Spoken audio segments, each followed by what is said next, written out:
você está conosco mais uma vez assistindo o programa Saúde é Vida. E o tema de hoje é um tema muito importante.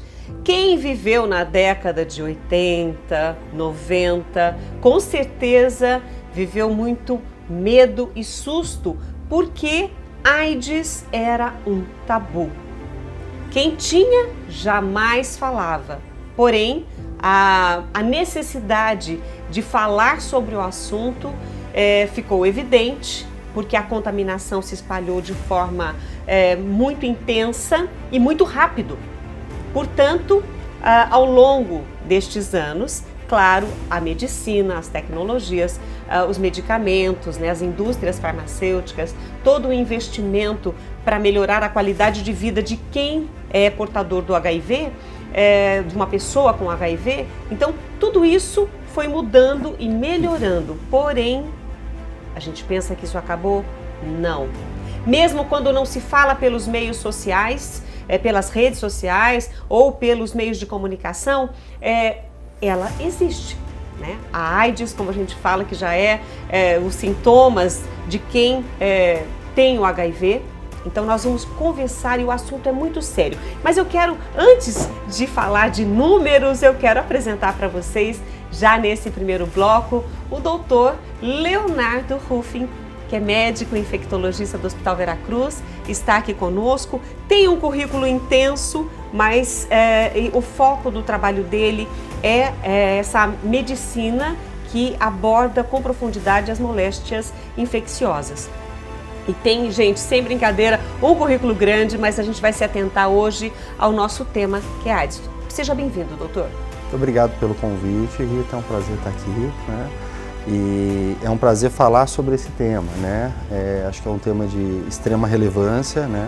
Há décadas, né? Já é um tema de extrema relevância, mas e que no caminhar dessas décadas ele acaba tendo relevâncias diferentes. É uma doença que mudou muito ao longo dessas décadas no Brasil e no mundo, né? As políticas públicas no Brasil, acho que elas foram muito felizes nesse sentido, né? A distribuição de medicações, algumas campanhas publicitárias, mas a gente vive uma série de novos desafios nos últimos anos, sem dúvida nenhuma. E olha, pelos números que eu vou apresentar agora, e a gente vai continuar conversando aqui com o Dr. Leonardo, mas eu gostaria de convidar você a prestar atenção nestes números. Não para assustar você, mas para conscientizar que todo cuidado com a sua saúde é importante, independente da doença. Nós estamos falando sobre AIDS, né? Sobre a contaminação pelo vírus HIV. Só para vocês terem uma ideia, em média, tá? O número varia de 32,7 milhões a 44, milhões de pessoas em todo o mundo. Mas a média, então, 37,9 milhões de pessoas estão vivendo com o HIV. E a gente vai explicar por que vivendo com o HIV. Atualmente, estima-se que 866 mil pessoas vivam com o vírus HIV no Brasil, né? O Sistema de Saúde de Campinas, que atende aí 31 municípios, uma sigla, né, que atende esses 31 municípios, contabilizou que 635 casos foram registrados em 2016. Eu não trouxe para vocês os dados atuais, porque a gente vai conversar aqui agora sobre a doença, que é o mais importante. Mas esses números assustam. E a gente pensa na população mundial hoje, vivendo com o HIV, é uma população relativamente grande. É uma população grande, sem dúvida nenhuma, né? Então, acho que esses dados eles mostram, acho que, duas coisas para a gente, né? Que, primeiro, a gente tem uma população grande vivendo com HIV, e isso é fruto de uma série de políticas muito felizes, muito eficazes, né? E, por outro lado, é uma doença que continua incidindo, né? Ela continua acontecendo, novos casos continuam acontecendo, né? Apesar da gente ter muito descrito, né, como se transmite, como se controla e como se trata a doença. Talvez a gente teve um grande período aí da doença, né, que foi os anos 80, meados dos anos 90, onde basicamente se fazia o diagnóstico e se davam medidas de suporte, se tratavam infecções oportunistas das pessoas que viviam com HIV. Naquela época, o diagnóstico de HIV era sentença de morte. Exatamente. É assim que as pessoas se viam. Exato. Era um diagnóstico que você contava que aconteceria em pouco tempo, né? Acho que o final aí da vida, né? Obviamente que quanto mais precoce esse diagnóstico acontecia, numa fase onde a pessoa não estava tão doente, ela poderia viver mais tempo. É uma coisa interessante que são o que a gente chama de algumas pessoas que demoram muito tempo para ficar com AIDS. E aí talvez um grande ponto importante para a nossa conversa, né? É diferente a gente pensar na pessoa que vive com HIV, né? Na pessoa que tem infecção pelo HIV e na pessoa que tem AIDS. Uma vez que o indivíduo é infectado pelo vírus do HIV, ele já passa a transmitir. Aquele vírus está circulando na corrente sanguínea dele, né? A partir do momento da contaminação. A partir do momento da contaminação. Aquele vírus começa a se multiplicar no organismo desse indivíduo, né? E ele passa a ser um transmissor, um potencial transmissor, né? Mesmo estando completamente saudável, praticando esporte, tendo uma vida produtiva no trabalho, né? Com o passar do tempo, e aí a gente tem aí uma média aí de 2 a 7 anos, né? Algumas pessoas desenvolvem AIDS mais cedo, algumas pessoas desenvolvem AIDS tardiamente. E curiosamente, algumas pessoas não desenvolvem AIDS, né? São o que a gente chama de controladores de elite. A gente não sabe exatamente, mas isso é uma exceção, é muito raro. Então, entre 2 e 7 anos, se espera que o indivíduo não diagnosticado e que não faça tratamentos, ele comece a ficar doente. Com o passar do tempo, a imunidade dele começa a cair e ele começa a ter alguma série de infecções. Num primeiro momento, infecções bobas. Então ele começa a ter resfriados com mais frequência, amidalites com mais frequência, quadros de diarreia, começa a ficar um pouco mais fraco, cai um pouquinho o cabelo, né? E com o passar do tempo, com essa imunidade tendo uma diminuição mais acentuada, ele começa a ter o que a gente chama de doenças relacionadas e específicas do HIV, né? Que são doenças mais sérias, que muitas vezes requerem hospitalização e que levam a mortalidade, uma morbidade, uma mortalidade, muitas vezes sequelas motoras, de visão, de audição muito importantes, né? Isso é a AIDS, né? Que já é a síndrome, que são várias doenças relacionadas à manifestação do vírus no organismo. Exato. É uma situação em que o indivíduo está com a imunidade tão frágil que ele começa a ter infecções que um indivíduo não infectado não teria, por germes que um indivíduo não infectado não teria, né? E aí a gente começa a ter essa síndrome, e aí a gente começa a dar o nome de AIDS. Até ele ter isso, ele tem uma infecção pelo HIV. Até descobrir, como você disse, só voltando um pouquinho na sua fala, a pessoa vive normalmente, não fazendo os exames de rotina, ela não vai descobrir. Não descobrindo, ela é um transmissor em potencial. Exatamente. Porque a AIDS não mostra, principalmente quando não diagnosticada, não mostra na aparência da pessoa, da mulher, do homem, do jovem, do idoso, não mostra, aquela pessoa tem AIDS. O indivíduo infectado pelo HIV, ainda sem AIDS, ele dificilmente aparenta aquilo, porque ele constitucionalmente está bem, né? E aí é importante a gente mencionar que os exames de rotina, em geral, não vão captar isso. Eu preciso pedir um exame de HIV. Eu preciso pedir uma sorologia do HIV. Hoje isso não é obrigatório. A Sociedade Brasileira de Infectologia e Sociedade Brasileira de Clínica Médica recomendam que todo indivíduo sexualmente ativo em fase adulta faça uma sorologia de HIV, de sífilis e das hepatites, pelo menos uma vez na vida.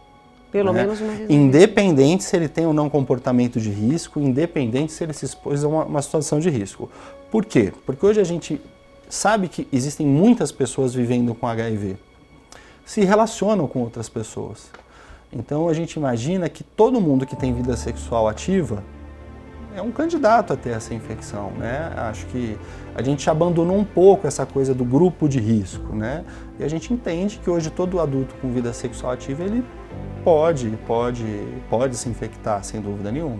Mas quais são os canais de transmissão mesmo, as formas de transmissão do vírus HIV? Olha, a grande transmissão do HIV, hoje em dia, ela é sexual mesmo, né? Os bancos de sangue avançaram assustadoramente, né, nas estratégias de controle, né, que vão desde uma entrevista pré-transfusional até testes das amostras, né? Então, o risco de se pegar HIV ou outras doenças aí através de uma transfusão sanguínea é um risco virtual, né? É um risco que nem se quantifica.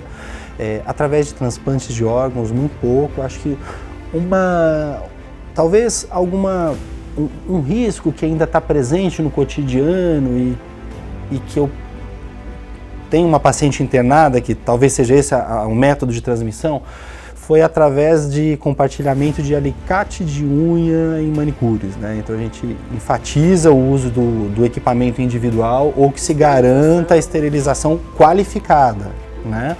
Então, assim, materiais acho que envolvam secreções biológicas, sangues, eu acho que é algo para a gente ficar muito alerta, né? O indivíduo que vive HIV, eu acho que não compartilhar gilete de barbear, né? Gilete para depilar, acho que no próprio domicílio ou com casa. Os usuários de droga injetável, acho que não é um grande grupo no Brasil. No Brasil, historicamente, não se usa tanta droga injetável, né? Mas é um canal. Agora, o grande veículo assim, é a transmissão sexual.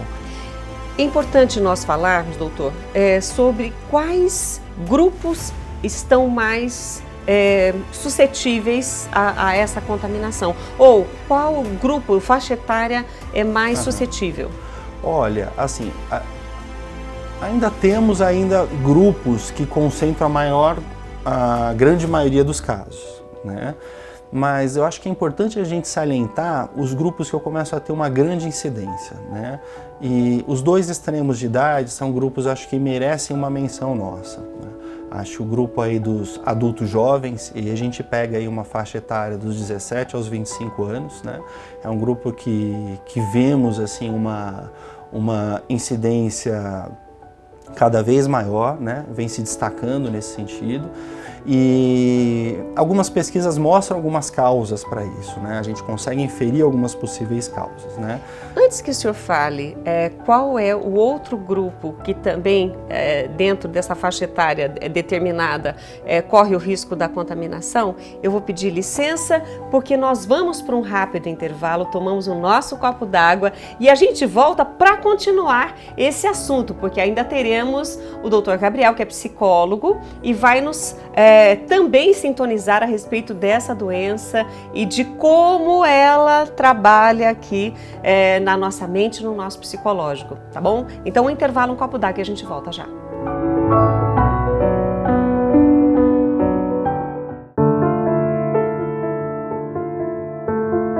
Estamos de volta com o programa Saúde é Vida e nesse bloco nós vamos conversar, além do Dr. Leonardo Ruffin, que é médico infectologista, também vamos conversar com o psicólogo Gabriel Banzato, que é psicólogo clínico também do Hospital Veracruz. Então é um prazer tê-los aqui conosco. Prazer é todo meu estar aqui e poder conversar com vocês.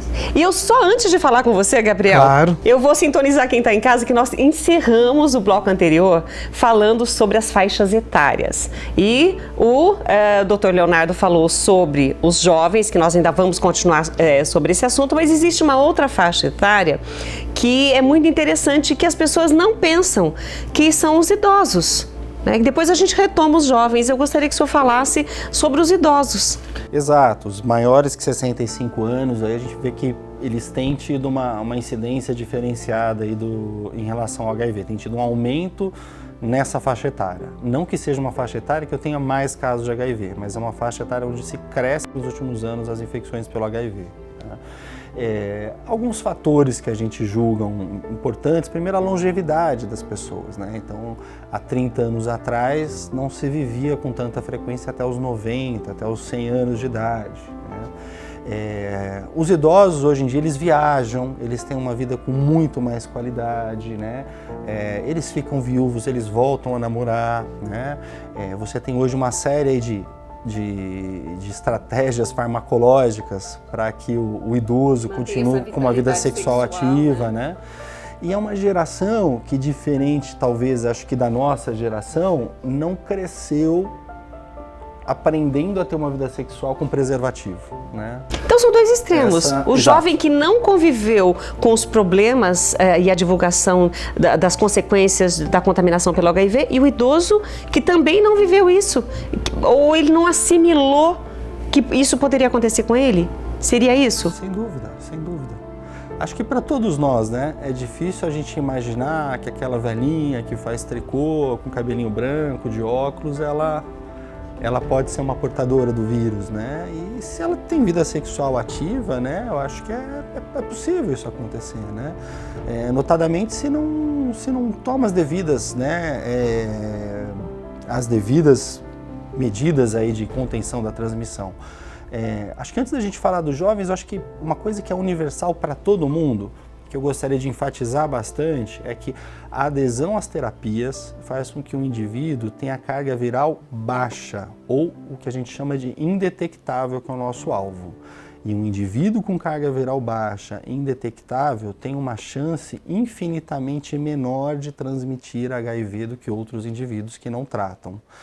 Então, assim, se há algo que o indivíduo portador de HIV pode fazer para diminuir a transmissão da doença, né, é fazer uso de antirretroviral com todo o rigor, da forma como se é prescrito. E esses medicamentos, eles são distribuídos, eles são oferecidos pelo governo para que essa pessoa tenha aí o seu tratamento e a sua qualidade de vida. É isso? Exatamente, sem qualquer custo. Sem qualquer custo. Na rede pública. Ele falou sobre a velhinha de óculos, de coquinho, que é um estereótipo mesmo da pessoa mais idosa, mas que hoje essa não é a realidade, que hoje a gente vê pessoas idosas aí praticando exercício físico, viajando, fazendo coisas que muitos jovens não fazem. Mas o que eu quero colocar é que houve também uma contaminação nas mulheres. Um pouco antes do milênio, o número aumentou muito das mulheres que os maridos, por infidelidade, contaminavam suas esposas ou seja, eles iam buscar o sexo fora do casamento e acabavam contaminando suas mulheres com o HIV. Esse número, graças a Deus, também diminuiu bastante. Esse número, ele continua acontecendo, né? Ele diminuiu na medida que você começa a ter estratégias de diminuição de transmissão, né? Mas é importante, eu acho, que a gente entender que todo indivíduo sexualmente ativo, ele é um potencial indivíduo que pode contrair a doença. Seja ele homem, seja ele mulher, independente da orientação sexual, né? Eu acho que é importante entender que ao longo de uma vida, uma contaminação pode acontecer. E eu vou envolver o Gabriel na nossa conversa agora. Gabriel, você acompanhou a nossa conversa no primeiro bloco e agora já estamos entrando aí nessas faixas etárias do extremo, né?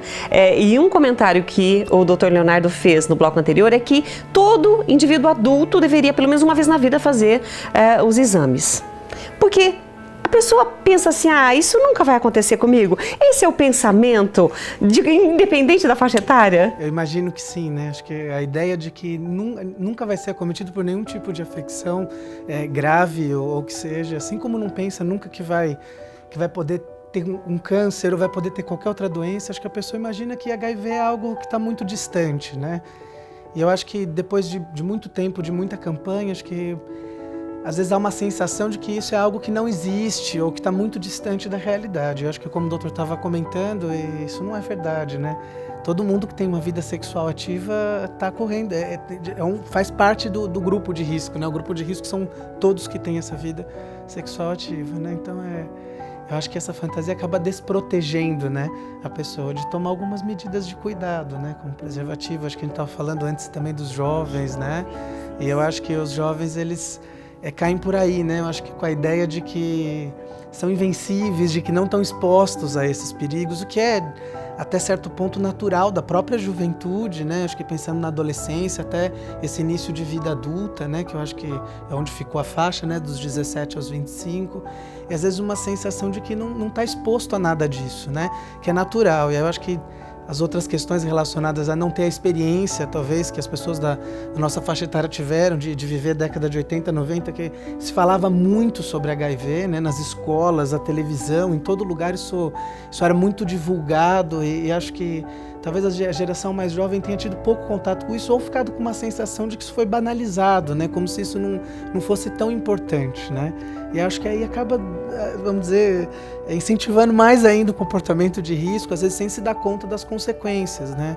Acho que outra coisa é talvez imaginar que uma vida com HIV é tranquila, então não tem problema, não vai ter problema nenhum isso se acontecer, aconteceu, e a coisa não é tão simples assim, né? Apesar dos tratamentos, apesar como o doutor estava dizendo, isso não é tão simples, mas acho que acaba de alguma forma incentivando alguns comportamentos de risco sem que a pessoa se dê conta, inclusive, né?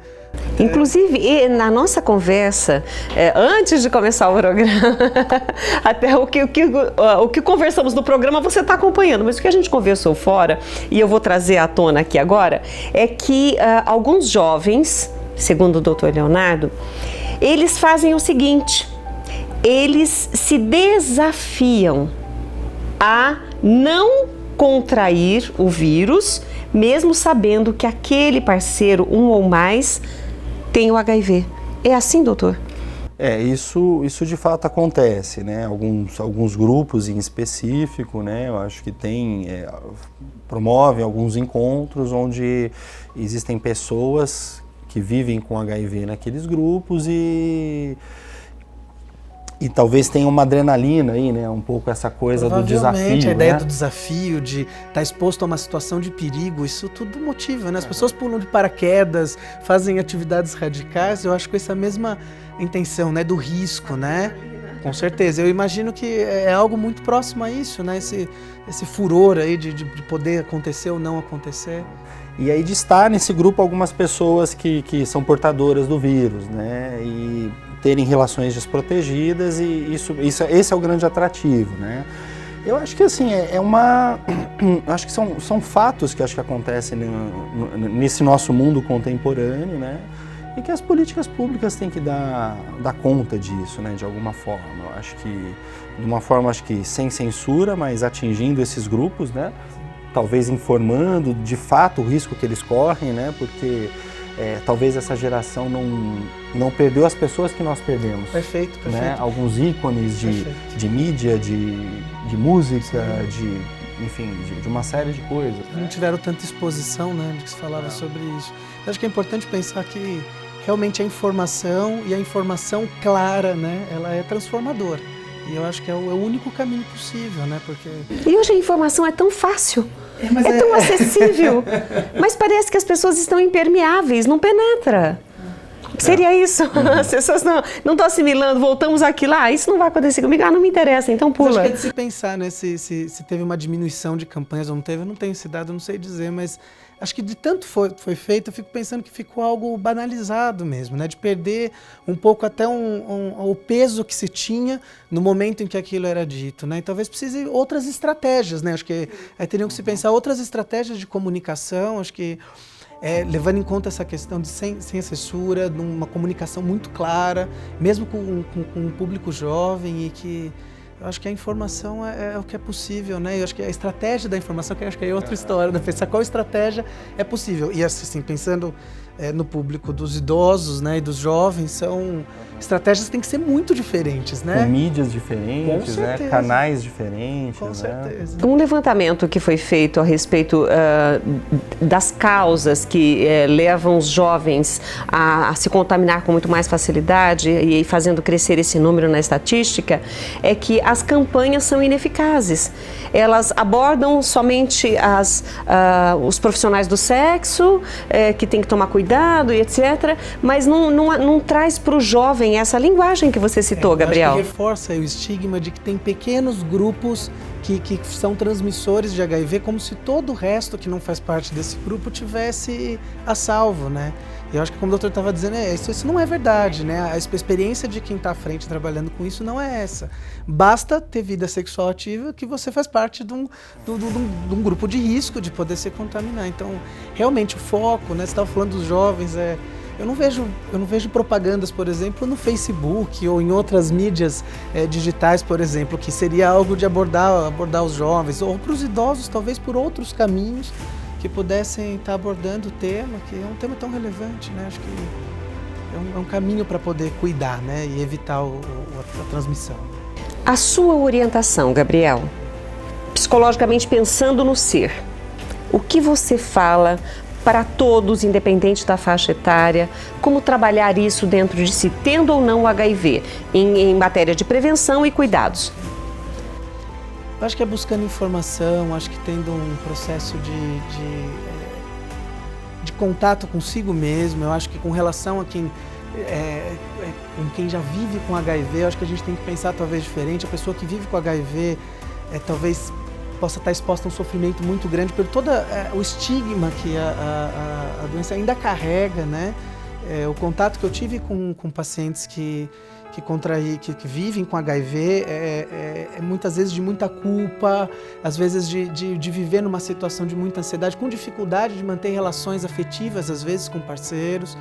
E assim, é uma vida muito difícil, por mais que tenha medicação, que tenha todo o cuidado médico, que vai evitar talvez que a AIDS se instale, né? Mas mesmo assim é uma vida muito, muito difícil, principalmente desse ponto de vista emocional, né? A pessoa carrega como se fosse um estigma assim para si. Às vezes das pessoas ninguém sabe, a família não sabe, a pessoa guarda isso até por uma questão de cuidado, né? Mas ela vive com aquele peso e de muito sofrimento, né? E aí o preconceito, eu não preciso nem citar, deixam de ganhar abraço porque acham que o abraço pega, deixam de ganhar um beijo, um carinho, um respeito, porque acham que vai pegar AIDS caso saiba. E tanto por isso eles guardam isso de uma forma muito íntima, assim, acho que comunicam o parceiro próximo, situações assim, comunicam as equipes médicas quando estão dentro do hospital, e a gente inclusive dentro dos hospitais tem um cuidado enorme com relação a esse sigilo, porque a pessoa se sente muito exposta, né? E se sente alvo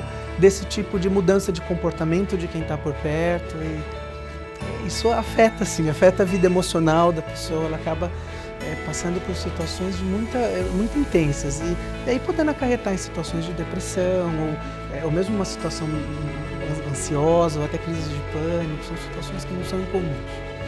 Doutor Gabriel, muito obrigado por tua presença hoje aqui no Saúde é Vida, contribuiu bastante, enriqueceu a nossa conversa. Não sei se dá tempo. Eu só queria... o bloco, mas o senhor gostaria de fazer uma... Eu queria dizer assim, a gente está falando muito de transmissão, dando muitos alertas, mas eu queria assim deixar claro que hoje o indivíduo que trata o HIV, que adere às terapias, ele tem uma expectativa de vida igual a uma pessoa que não vive com HIV. Com qualidade. Com qualidade. O esquema inicial terapêutico são 2 comprimidos ao dia, né? Ele não precisa levar remédio para o trabalho, ele não precisa de levar muitos remédios quando ele vai viajar, né? Então, façam um teste, façam um diagnóstico precoce, comecem a tratar precoce. Quem começa a tratar precoce transmite menos a doença. Acho que essa é a grande estratégia de controle. O assunto é muito vasto, claro que nós teremos muito mais para falar, inclusive outras formas de contaminação, mas eu quero agradecer hoje aqui, vamos abordar em outro momento novamente esse tema para falarmos do aleitamento materno, a transmissão da mãe para o filho, e que aí é outra coisa que a gente precisa abordar, mas em outro momento. Doutor Leonardo, assim como agradeci ao Gabriel, agradeço também a sua participação hoje comigo aqui no Saúde é Vida. E eu que agradeço o convite. E no próximo bloco nós teremos aí a companhia de uma pessoa que dedicou a sua vida a ajudar aquelas pessoas que foram contaminadas com HIV, desenvolveram a AIDS e precisaram de todo o carinho porque a família e a sociedade desprezou. E a gente vai conhecer então o Robertinho da Esperança e Vida e também um testemunho. Eu conto com a tua participação e carinho também com o Saúde é Vida. A gente volta já.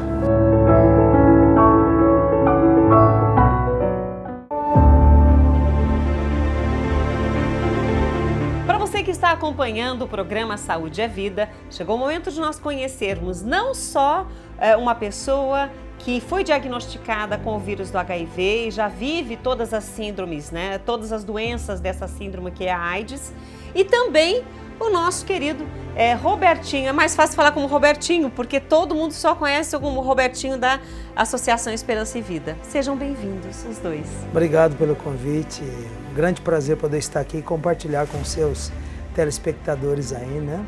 E essa experiência de quase 30 anos. Eu sei, 3 blocos do programa é pouco para nós falarmos sobre uma doença que atinge um grande número de pessoas, hoje um grande número de jovens e também idosos, nesse meio termo muitos adultos, mas é uma doença que tem um equívoco na divulgação de como ela realmente é, na vida de cada pessoa que vive com HIV.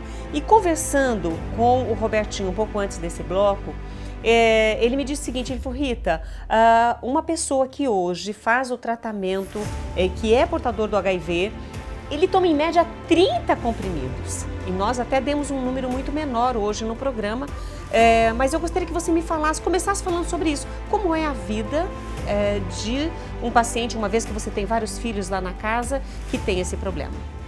Pois é, nós acolhemos pacientes lá, né, que os hospitais nos encaminham, solicitam vaga para cuidados paliativos, doentes já numa fase bem avançada da doença, ou para recuperação, né? Então, convalescente ainda e precisa de um suporte multiprofissional, como o nosso suporte, para que ele possa então se restabelecer. E a maioria toma muito medicamento. Por exemplo, o caso do Márcio, né? O Márcio toma 30 comprimidos por dia. Não é do coquetel, é claro, somando tudo.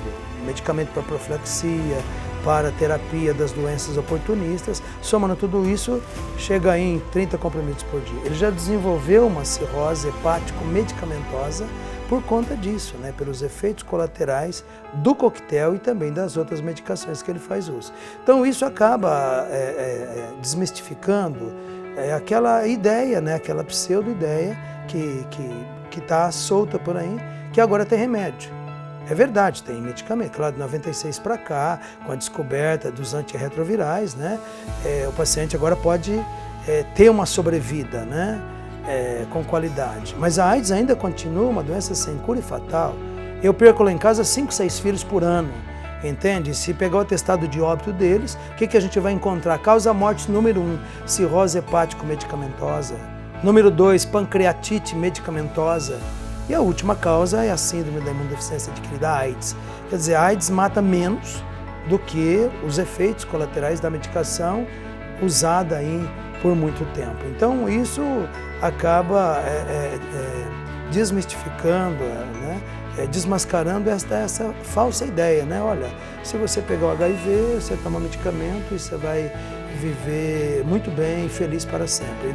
E essa não é a realidade? A realidade não é. A gente não lida lá em casa com conceito, com teoria, com argumentos. A gente lida com dor, sofrimento, morte, 24 horas. É isso que a gente lida, né? Então é a partir desta experiência, dessa realidade, que a gente partilha o que a gente vive. E por falar em partilhar o que vive, há quase 30 anos, no dia 11 de fevereiro de 2020, a Associação Esperança e Vida vai completar aí seus 30 anos de existência nesse serviço de assistência não só a portadores de HIV, doentes em fase terminal, mas também até mesmo drogadictos que adquiriram algum tipo de doença a partir desse,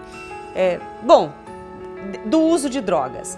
E por que eu estou falando isso? Porque nesses 30 anos, não só houve esse trabalho dentro da própria associação, mas também um trabalho que você faz de conscientização nas escolas. Quando você chega nas escolas, Robertinho, o que você encontra? Que tipo de jovem recebe você pensando aí na AIDS? O que eles veem na AIDS ou no HIV? Essa nova geração não conheceu a tragédia da AIDS como nós conhecemos na década de 90, né? Além de não ter conhecido, existe uma ausência, né, de campanhas permanentes de prevenção, né? Há uma omissão total, né, de campanhas, por isso não se cria uma cultura de prevenção. E o papo que rola é esse, né? Olha, se eu pegar o HIV, agora tem remédio, então tá tudo bem, né? Mas só que a realidade é outra, né? Então a nossa palestra causa esse impacto, essa pausa para reflexão, né? A maioria dos jovens vem agradecer a gente e tal. Por que isso acontece no Brasil, né? Por exemplo, o Brasil vive hoje um fenômeno de juvenização da epidemia. O único país no mundo, nem na África acontece isso. Os últimos 7 anos aí no Brasil, a AIDS cresceu 54% entre a população adolescente, de 13 a 24 anos. Olha para você ver, e o Brasil notifica casos de AIDS, não portador do HIV, né? Isso não está em cima de casos de AIDS. Mais de 50% entre essa população. Por quê? Porque não se tem prevenção, não se tem campanhas, né, de eficazes. Fato, e uma mensagem que seja né, realmente carregada de valores, para que esse jovem possa rever a sua conduta, o seu comportamento e ter uma nova atitude diante da vida, né? É o que a gente tenta fazer, o trabalho de formiguinha, somos uma gotinha d'água no oceano, mas como dizia a Madre Teresa, sem essa gotinha, o oceano podia ser menos oceano. E eu tenho o prazer de receber o Márcio aqui hoje. né? O Márcio Antônio, você disse para mim, antes de nós começarmos esse bloco, que há 25 anos você foi diagnosticado com o vírus HIV. O que mudou da tua vida daquele momento para hoje, lá, tendo essa assistência na Associação Esperança e Vida? Eu tive muito sofrimento, né? Eu passei 2 anos em cima de uma cama, né? Então, sofrimento sem parar, né? E remédio, muito remédio. E eu venho morando na Associação Esperança e Vida. E lá eles me deram suporte, né? Para mim viver melhor, um pouco mais, receber o melhor lá, com amor. E eu vivo tomando 30 comprimidos por dia. 30 comprimidos? É difícil, eu passo mal, enrola a língua, é muito difícil, sabe? Quando você vai nas palestras junto com o Robertinho, que você fala do seu problema, como que os jovens veem isso? O que você sente neles? Eu sinto assim muito, assim, que eles aprendem, né? Que eles aprendem. Aprende a saber se cuidar mais, né? Porque a gente vai com essa intuição, né? De eles melhorarem a vida sexualmente deles, sabe? Porque tá muito, sim, o sexo está muito esfriado, sabe? Tá tendo gente aí que tá fazendo sexo e é doente e tá passando um pro outro. Um pro outro tá passando. Quer dizer, não tem essa consciência de que tá contaminando. Não tá contaminando. Eu conheço várias pessoas que fazem isso, sabe? Triste, não, Robertinho?